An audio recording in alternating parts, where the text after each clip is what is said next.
මම ශම්මි උමේෂා මම දැනට ජපානයේ working visa වලින් Intercontinental Hotel එකේ permanent staff member කෙනෙක් විදිහට වැඩ කරනවා. ඉතින් 2018 දී ඩාල්කි ලංකා ආයතනය හරහා student visa වලින් තමයි මම ජපානයට ආවේ.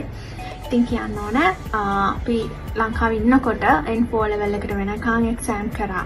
ඒ වගේම තමයි සෙන්සලා ග්‍රැමර් එතකොට kanji spoken හැම දෙයක්ම cover වෙන විදිහට practice කරෝලා අපිව ජපානට එව්වා. ඒ දේවල් අපිට මෙහෙට ආවට පස්සේ ගොඩක් ප්‍රයෝජනවත් වුණා. ඉතින් මම කියන්නේ හරි විදිහට ජපානට එන්න අයිඩියා එකක් තියන් ඉන්න කවුරු හරි ඉන්නවනම් මම රෙකමන්ඩ් කරන්නේ ඩාල්කි ලංකා ආයතනය.